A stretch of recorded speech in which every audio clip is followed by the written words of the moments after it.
Infundasi adalah metode penyarian dengan cara menyari simplisia dalam air pada suhu 90 derajat Celcius selama 15 menit. Metode ini digunakan untuk menyari zat aktif yang larut dalam air dari bahan-bahan nabati, seperti daun, bunga, atau akar tanaman. Karena proses ini menggunakan air panas, hasil ekstraksi biasanya tidak stabil dan mudah tercemar oleh kuman dan kapang. Oleh karena itu, infus yang dihasilkan tidak boleh disimpan lebih dari 24 jam agar tetap aman dan efektif. Sediaan yang paling umum dihasilkan dari metode infundasi adalah infusa atau rebusan obat.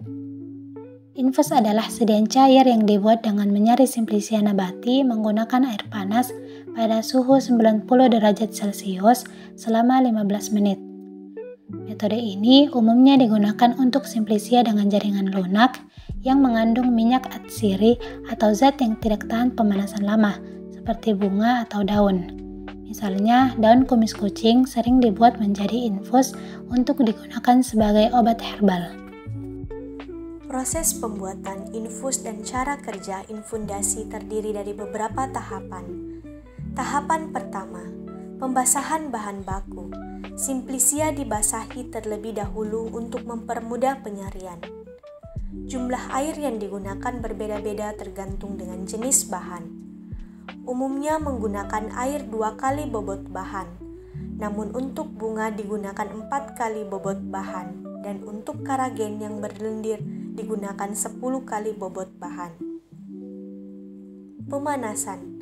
Setelah dibasahi, simplisia dipanaskan dalam tanggas air pada suhu 90 hingga 98 derajat Celcius selama 15 menit. Pemanasan dimulai saat suhu air mencapai 90 derajat Celcius dan selama proses pemanasan, cairan diaduk sesekali agar panas merata. Proses ini bertujuan untuk menyaring zat aktif yang larut dalam air dari simplisia. Penggunaan bahan kimia tambahan. Pada beberapa infus, ditambahkan bahan kimia untuk meningkatkan efektivitas penyarian. Contohnya, asam sitrat ditambahkan pada infus kina, agar zat aktifnya lebih mudah larut dalam air. Penyaringan. Setelah pemanasan selesai, cairan infus disaring saat masih panas untuk menjaga kejernihan ekstrak.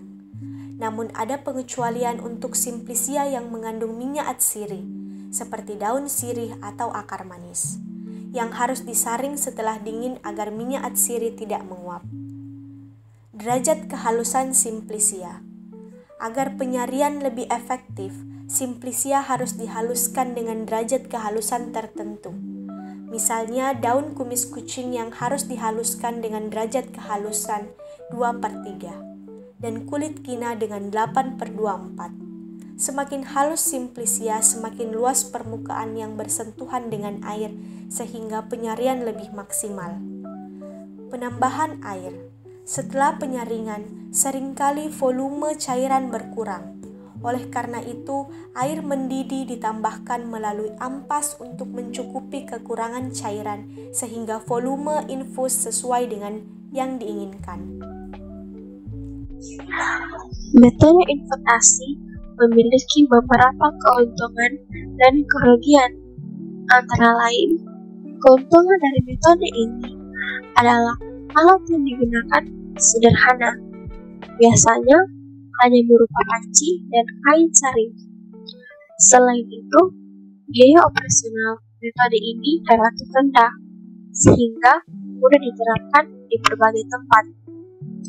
Namun, metode ini memiliki beberapa kekurangan, seperti kemungkinan zat aktif mengendap kembali jika kelarutannya menurun saat cairan yang mendingin, dan disebut juga dengan fenomena lewat jenuh. Selain itu, zat atsiri yang terkandung dalam simplisia dapat hilang akibat pemanasan, sehingga potensi khasiatnya berkurang.